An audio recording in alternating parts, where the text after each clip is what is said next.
के लिए मैंने बहुत डॉक्टर को दिखाया, काफ़ी आराम दिया, उन्होंने एक्सरसाइज बताया, लेकिन सारे डॉक्टर कह रहे हैं कि ये जो एक बार नस दब गई है ये अब जिंदगी में कभी ओपन नहीं होगी। बिल्कुल सही कहा उन्होंने, ये समस्या नहीं सुलझती है, लेकिन इस समस्या का कुछ हद तक समाधान है।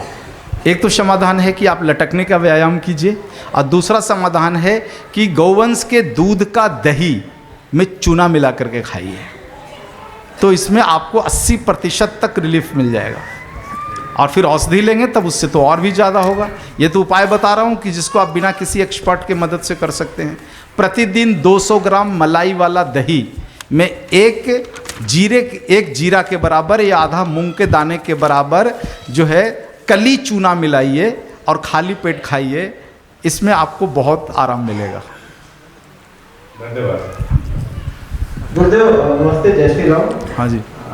क्या ना, मुझे कोविड हुआ था। हाँ। आज के 3 साल पहले वो एसिम्प्टोमेटिक वाला कोविड था। उसके बाद से मेरे हार्ट में ना एक धड़ाहट सा हमेशा फील होते रहता है, बीच में लगता है कि कुछ कभी बढ़ रहा है कभी घट रहा है, ऐसा करके फील होता है। तो उसके लिए क्या कर सकते हैं? ये केवल आपकी समस्या नहीं है, जिन लोगों ने कोविड वैक्सीन्स लिए हैं उसमें से ज़्यादातर लोगों को ये समस्या है। ये समस्या है या फिर हाँ, चलता रहेगा ऐसे? नहीं, इसमें से 80% तक आपकी समस्या का समाधान संभव है यदि आपने कुछ वनस्पतियों का एप्लीकेशन किया। जैसे एक वनस्पति है जिसका नाम है काल मेघ, काल मेघ का गौमूत्र के साथ एप्लीकेशंस कर लो। दूसरा, वाघभट्ट जी के रसोई घर में एक मसाला है जिसका नाम है गोलकी, काली मिर्च, उसका एप्लीकेशंस कर लो, और गाय के घृत का एप्लीकेशंस कर लो। 80% तक उसका दुष्परिणाम कट जाएगा। हाँ जी। प्रणाम गुरुजी। हाँ जी। मेरी माता जी का 10 वर्षों से साइटिका प्रॉब्लम है और बहुत जगह उपचार करा, लेकिन अभी तक ठीक नहीं हुआ, और कुछ दिनों से मुझे भी बात का प्रॉब्लम है। तो आप उपचार किसी भी बताइए। गविसिद्ध के पास चले जाइए, मिल लीजिए, वो चिकित्सा कर देंगे। ये कोई मुश्किल काम नहीं है। साइटिका 10 वर्षों से समस्या थी। कितना भी पुराना होने दो, जितना पुराना है रिकवरी में उतना ज़्यादा समय लगेगा, लेकिन हो जाएगा। जी अच्छा।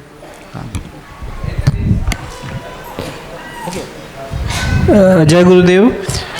मेरी मम्मी को यूट्रस कैंसर है, यूट्रस कैंसर के लिए कुछ बताएंगे? देखो, कैंसर जो है बड़ा गंभीर है, मैं औषधि बता दूं तब भी शायद आप नहीं कर पाओगे, तो बेहतर है कि आप किसी भी गविसिद्ध से मिल जाओ। आपके यहाँ एक वनस्पति होता है जिसका नाम है कंचनार, एक दूसरी वनस्पति है जिसका नाम है पुनर्नवा, एक तीसरी वनस्पति है जिसका नाम है गोखरू, और एक चौथी वनस्पति है जिसका नाम है सर्पगंधा। इन चारों का एप्लीकेशन अगर आपने किया तो ठीक होने की संभावना बनती है। जय गुरुदेव। एक और प्रश्न था मेरा। हाँ। वेट लॉस के लिए कुछ बताएंगे? छाछ में चूना। छाछ में चूना? हाँ, आपका वेट बढ़ा है अच्छे के लिए। हाँ, आपकी हड्डियाँ कमज़ोर है, इसके लिए हड्डियाँ टूटे नहीं, इसलिए शरीर ने मांस चढ़ाया है, तो हड्डियों को मजबूत करना शुरू कर दो। एक्सेस जितना भी मांस है शरीर खुद ही गला के निकाल देगा, और हड्डियों को मजबूत करने के लिए चूना से बढ़िया कोई उपाय नहीं है।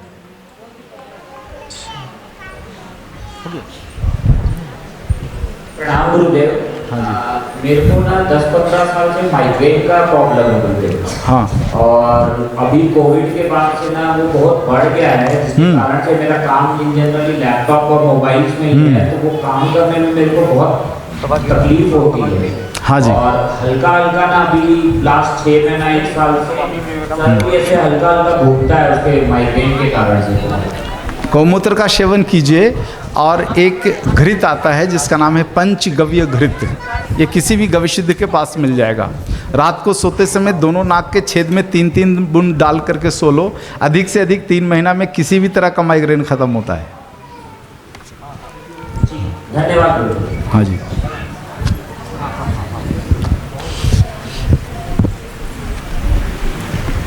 गुरुदेव का नाम। हाँ जी। मेरा नाम शुभम है और मैं यही कॉलेज के स्टूडेंट हूँ।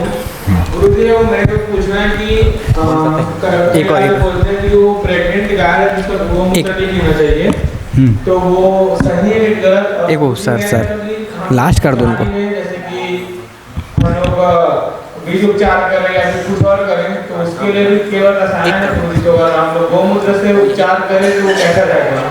आप इसी विश्वविद्यालय के छात्र हैं? जी गुरुदेव। तो आपको एक विषय बताता हूँ। देखो, पहली बात है कि आपने सही सुना है कि गाय यदि गर्भवती है और उसका गर्भ यदि 7.5 महीना या उससे ऊपर है, तब उसका मूत्र नहीं पीना चाहिए, क्योंकि उसके मूत्र में गर्भ विकार आते रहता है।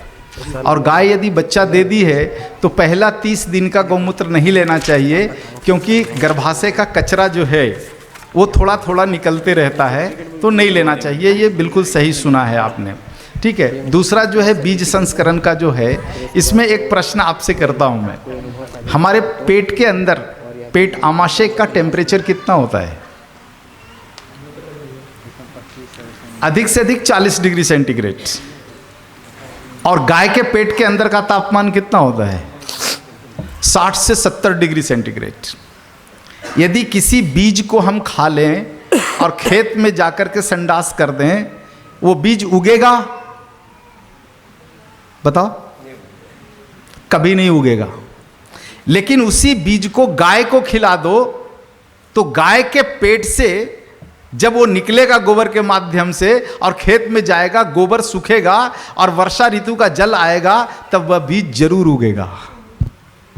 हमारे पेट का 40 डिग्री टेम्परेचर बीज को नष्ट कर देता है, लेकिन गाय के पेट का 70 डिग्री टेम्परेचर भी बीज को नष्ट नहीं करता, संवर्धित करता है। इस पे रिसर्च करो क्यों ऐसा होता है। सबसे बड़ा वृक्ष है बरगद का, उसका फल सबसे छोटा होता है। अंगुलियों के दाब से आप उसके बीज को क्रश कर सकते हो, इतना सॉफ्ट होता है। बरगद का बीज गाय खा लेती है और गोबर से जब निकलता है तो बरगद जरूर जन्मता है। उसी बरगद के बीज को आप निकल जाओ, संडास कर दो, एक भी बरगद नहीं उगेगा।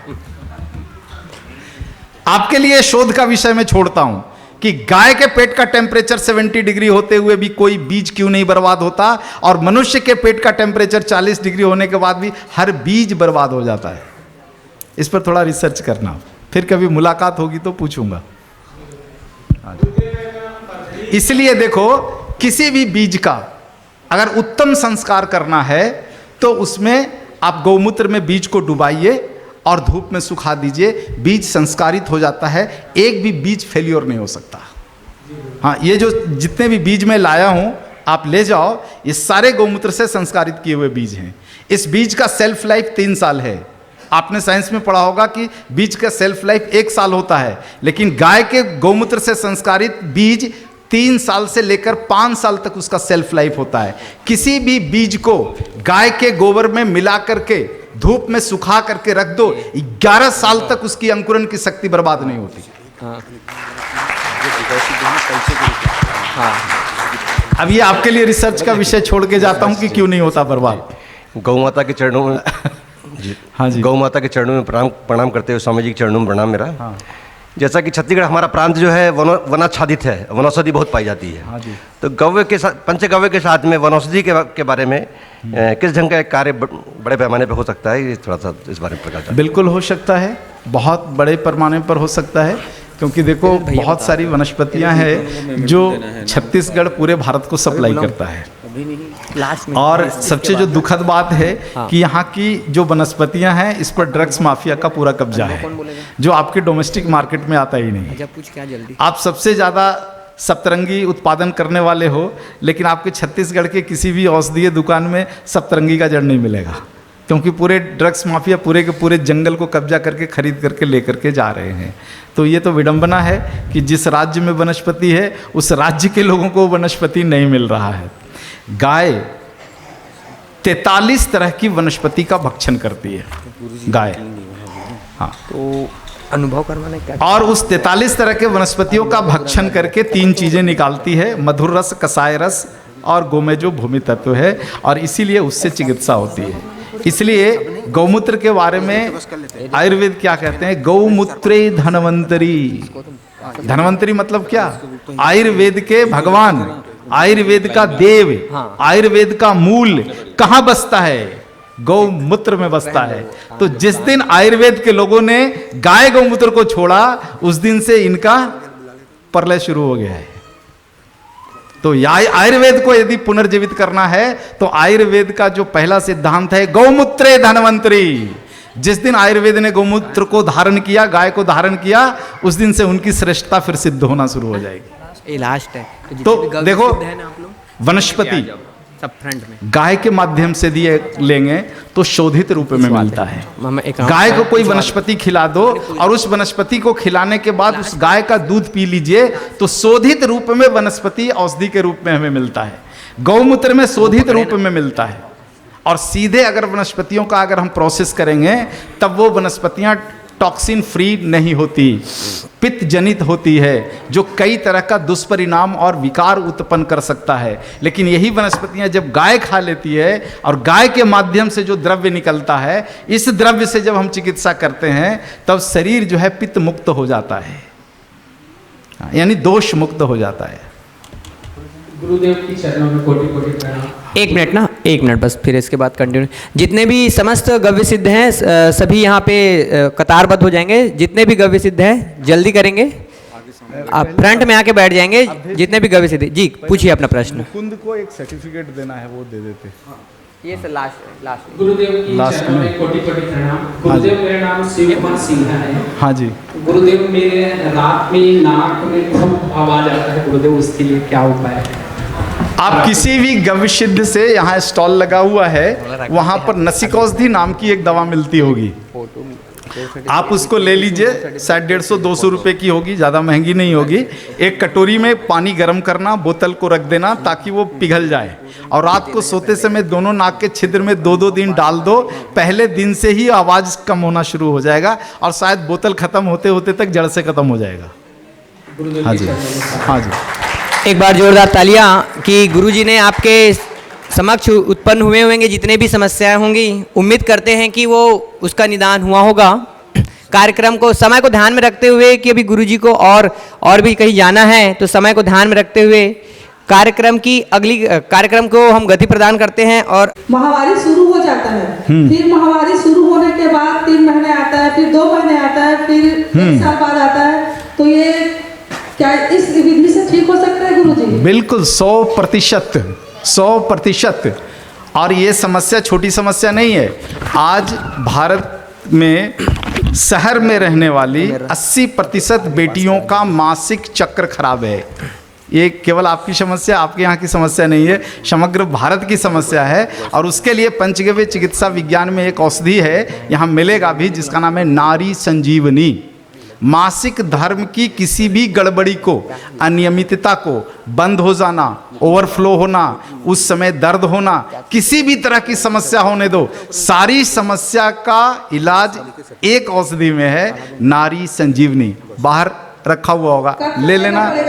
हाँ, उसके लिए आपको जो है चिकित्सा के विशेषज्ञ से मिलना है कि कितना डोज लेना है, कितनी बार लेना है, क्या खाना है, क्या नहीं खाना है। वो यहाँ नहीं मंच पे बता सकता हूँ इंडिविजुअल, उतना समय नहीं होता। लेकिन औषधि का नाम बता दिया, ले लीजिए। और जो दे रहे हैं उनसे पूछ लीजिए, वो आपसे पूछेंगे कितना साल हुआ, कितने दिन से हुआ, और उसके ऊपर समीकरण निकाल करके बता देंगे इतना डोज लेना है, ले लो। अधिक से अधिक 6 महीने के अंदर समस्या का समाधान मिल जाएगा। धन्यवाद। हाँ जी।